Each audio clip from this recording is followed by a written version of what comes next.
It's been over 5 years since I started running. I've really grown fond of endurance running, as there is such a mental component to that.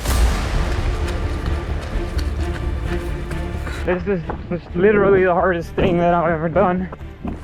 I'm so close now. It's just one more push. There's just nothing like being out there all by yourself for hours. It's just something different. It's a route of 50 miles and it has an elevation of over 13,000 feet. As far as I can tell, the terrain is going to be the toughest element of the race itself. By the time I have like half of the race done, that will be like almost 9,000 feet of elevation. So that's going to make it really, really tough.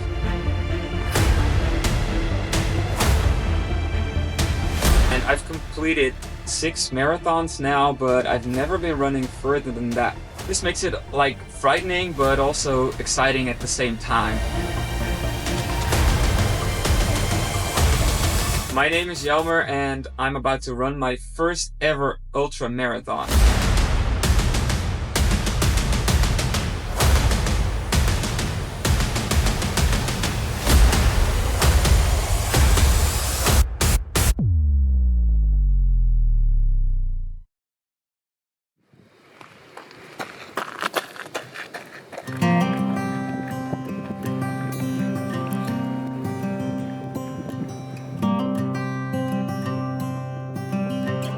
I've been doing a few recons so far, and as far as I can tell, the terrain is going to be the toughest element of the race itself, and the first 16 kilometers already took me almost 3 hours to complete, so yeah, that really tells you something about how tough the race is even going to be. That's going to make it really, really tough, and I'm really curious to see whether I can make it through and whether I can complete that even.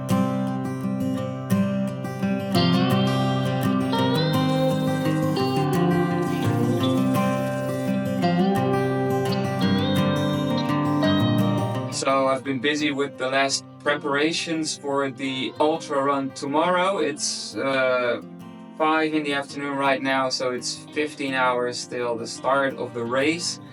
And I got all my kit laid out right in front of me, as you can see. So this is the kit that should take me to the finish line tomorrow. And if I manage to survive and get to Ambleside on the halfway point within 8 hours, then I'm pretty confident that I can make it. But up until that point, I will be like pretty nervous whether I'm even gonna be able to finish it. So yeah, pretty nervous right now, but also really excited to get started tomorrow and to finally put all the training into practice. And so I'm gonna try to have a good night's sleep tonight, and then hopefully I'll be well rested to get to the start line tomorrow.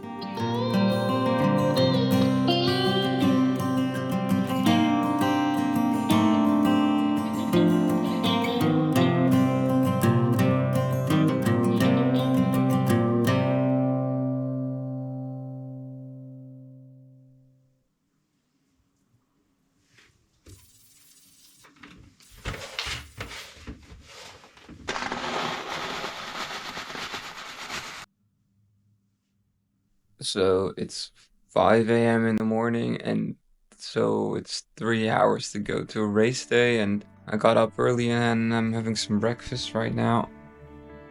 As you can see, yeah, the weather forecast has changed a little bit into a lot of rain today and probably quite strong winds, so not ideal, not what I was hoping for, and it's gonna make it all the more hard for today, but I don't know, there's nothing we can do about it anymore. So yeah, I'm gonna finish up the last things and then it's time to head to the start line.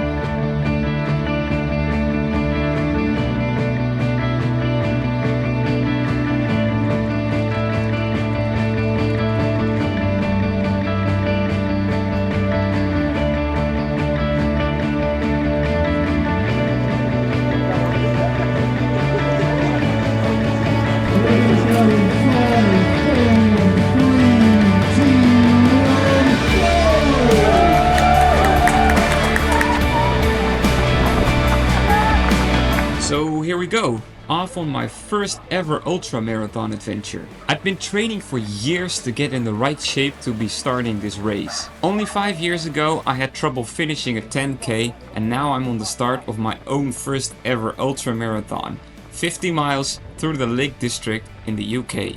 I've always been fascinated by ultramarathons, and I used to always look up videos on YouTube on people running ultramarathons, and I used to think to myself, how could you ever finish an ultramarathon? And now here I am, doing my own ultramarathon, and it looked exactly the way I imagined.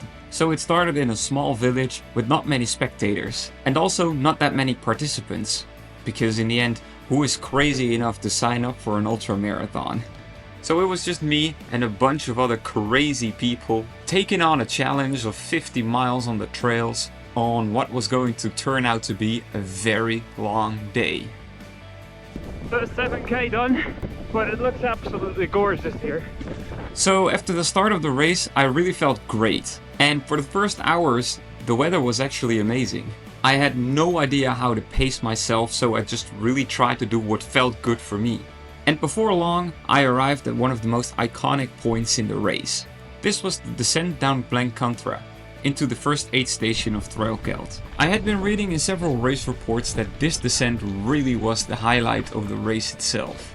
So you basically go down a ridge line that is extremely steep, and you really have to use both your hands and feet to descend down it. As a beginner in ultra running, that was really shocking to me, and it was also very difficult, but I did really enjoy this descent. And the views, they were truly amazing.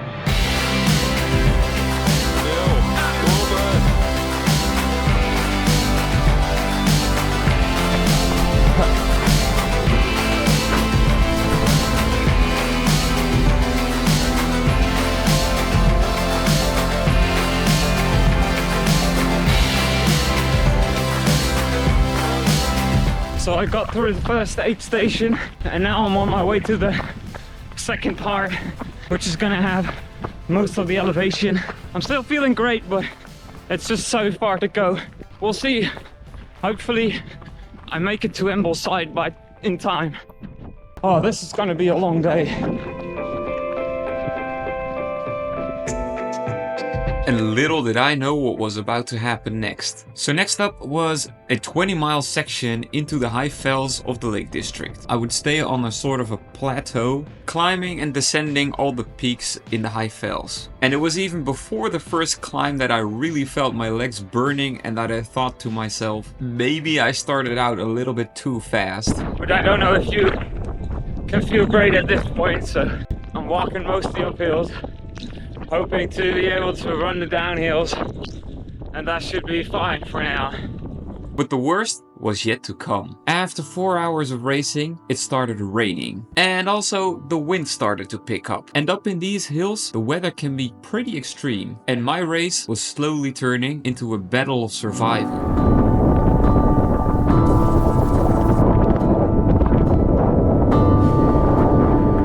I'm not gonna lie, this was a point in the race where I thought about giving up. And with still over 30 miles to go, my race was kind of a lost cause from that point. It had been raining for hours by now, and I was so freezing cold.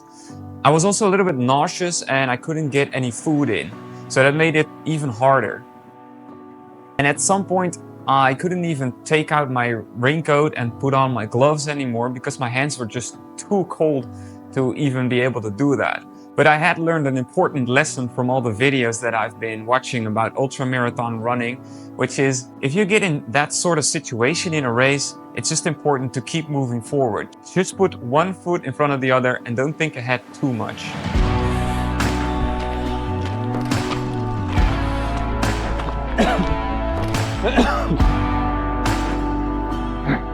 So I'm descending and closing in on the second aid station at Ambleside, and I'm absolutely wrecked. It was so hard. This is just literally the hardest thing that I've ever done, and I don't know if I can finish this, but so far I've given it all, and I'm gonna keep doing so till the very end. And first I'm gonna recover a little bit at Ambleside, and then hopefully I can keep going again.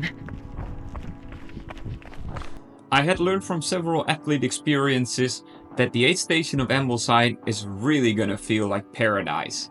And that wasn't any different for me. By this time I had been running for over 7 hours and had been struggling my way through the toughest section of the race.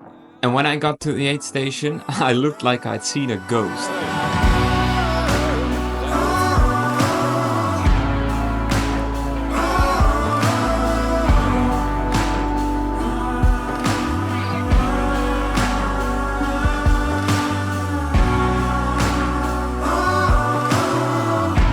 Here in Ambleside, I really took some extra time to recover a little bit. I had a cup of coffee and a ridiculously well-tasting pizza. I had now survived the hardest part of the race, but there was still more than 20 miles to go. So I tried charging up as much as I could. So after fueling up, it was time to drag myself up again and continue my run. I was exhausted, but the remaining miles were going to be way easier. Most of the climbing was now done, and it was about 18 miles into the next aid station.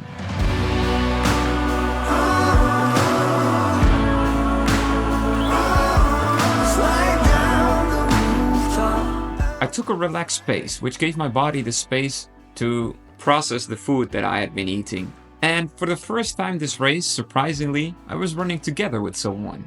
And this was really helpful, and we had a great conversation. And before I knew it, I had 40 miles on the clock already.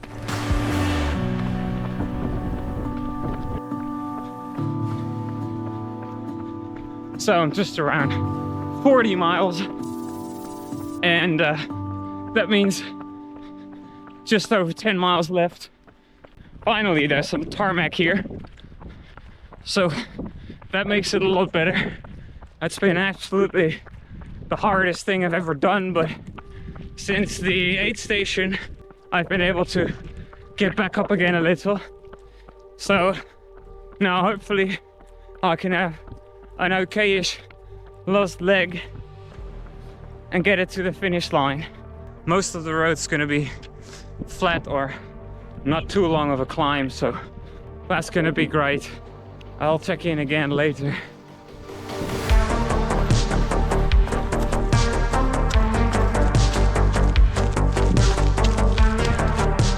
To my big surprise, I was still feeling relatively okay. But of course, after 43 miles, everything in your body hurts. And I'd been running over 10 hours before I arrived at the third aid station in Finstwaite. And because I felt kind of okay, I wanted my stop to be as short as possible.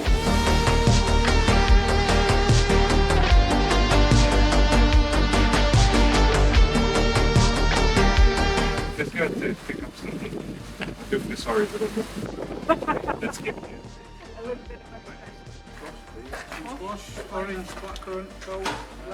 And although my stop was quick, I couldn't evade the fact that it was gonna get dark. Before the race, I had secretly hoped to finish the race before dark, because I'm not very experienced at that. But unfortunately, for the last 8 miles, I had to put my head torch on. And in hindsight, I have to admit that it really contributed to the ultimate experience of running an ultramarathon. From here, I was really determined to make it to the finish line. After everything I'd been through this day, this was gonna be the greatest achievement of my life so far. And I was now so close to achieving it that I could almost grab it. So I tried to gather every single bit of energy that I had still left. Time to head into the last miles.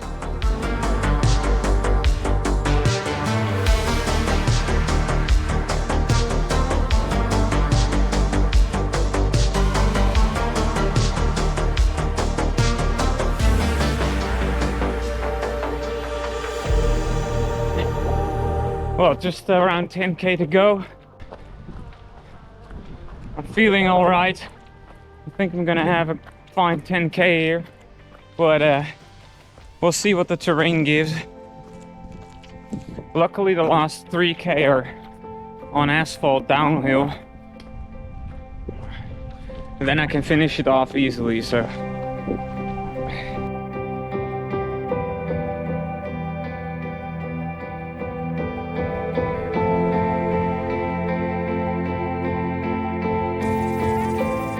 The last 4 miles, they're mostly gonna go downhill. I'm so close now. Just one more push before the finish line. See you guys in a bit. So the last few miles I was on my own again, in the dark this time. And this gave me some time to look back on what I had experienced this day. And I actually liked to be alone in that moment. I don't know, it just had something magical to it.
Ja? Nee, gewoon. Klasse man, lekker.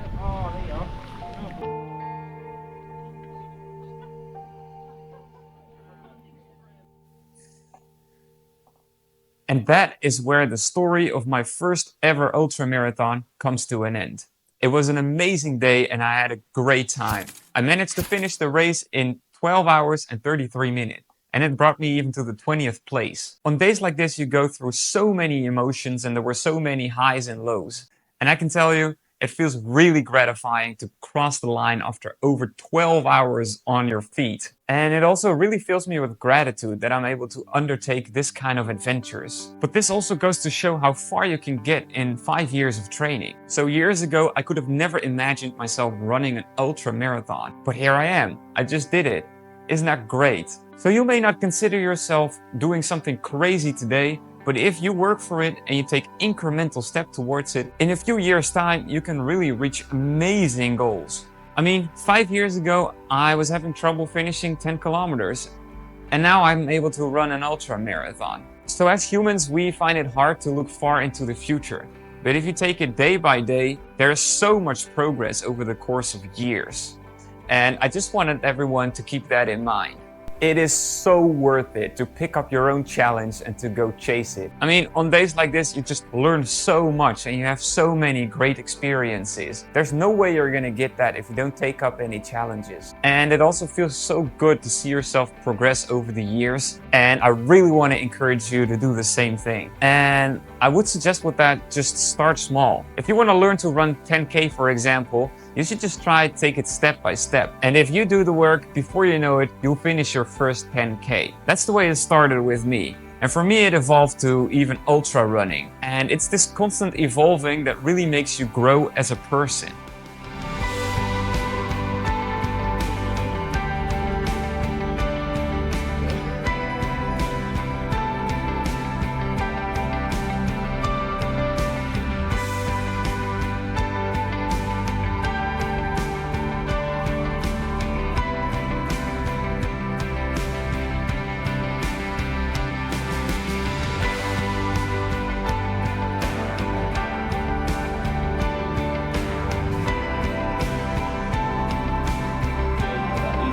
Hey, well done, man. Awesome.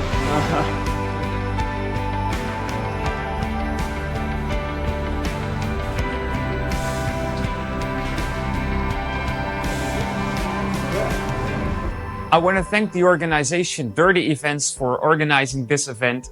It's been a great experience, but the organization was also great. The river crossing was really well managed and the aid stations were great.